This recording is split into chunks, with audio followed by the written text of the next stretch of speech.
Ընդունիր Հիսուսին, վստահիր հոգուն։ Գրված է, թե նրանք հաղթեցին նրան գառան արյունով։ Հիսուսն էր այդ գառը, որ մորթվեց, որ անմեղ էր, բայց վերցրեց մեղքը աշխարհի, իր վրա վերցրեց մեղքը իմ և քո։ Աստված էր, սակայն լույս աշխարհ եկավ կույսից։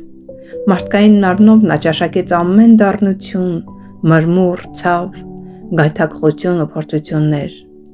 բայց դիմադրեց խոսքով ու Սուրբ Հոգու զորությամբ։ Եվ հիմա էլ դու ես այն գառը, ում Հիսուսն ուսերին է դրել, եւ օգնում է քայլել, ինչպես մայրն իր ժամանակին օգնում է քայլել բալիկին թաթիկը բռնած, բարձրացնում է ընկած վիճակում եւ ցրում է խավարը կյանքիդ, օգնում է քեզ ճաշակել իրեն։ Սուրբ Հոգին քեզ գրկում է մեղմ եւ լցնում է սրտիդ մեջ սեր։ Սիրով ես լցվում օրեցօր։ Գալիս է սրտիդ մեջ խոր մի զղջում ամեն սխալի համար, ամեն դառնահամ խոսքերի համար, սկսվում է մաքրման մի փուլ։ Եվ ասես ինչպես մի ֆիլմում տեսնում ես ամեն անցած օր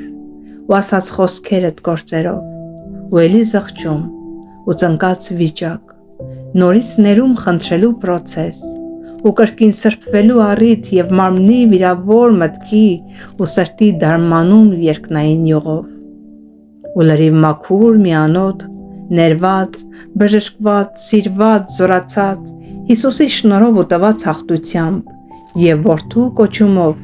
լցված Սուրբ Հոգով կանգնում ես խորանի առաջ, զինվորին վայել զենքերով ու առավել սպառազինությամբ։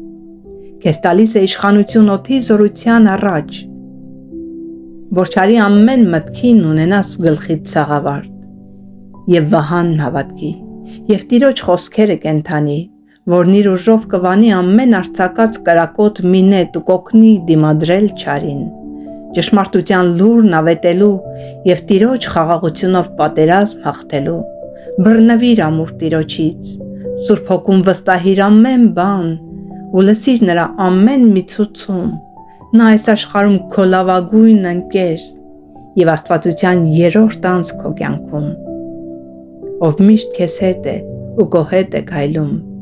Առաջնորդվիր միշտ վստահելով Հոգուն ու կհաղթես ամեն մենամարտ, որ բերի չարը կյանքում։ Եվ հիմա դիմում եմ քեզ, բարեկամ, որ լսում կամ կարդում ես այս, ընդունիր քո կյանքում ներումը գառան եւ դարձիր զարթուղի ճամփից։ Եվ Հիսուսը կգա քո կյանք, կբուժի վերքերը սրտիդ,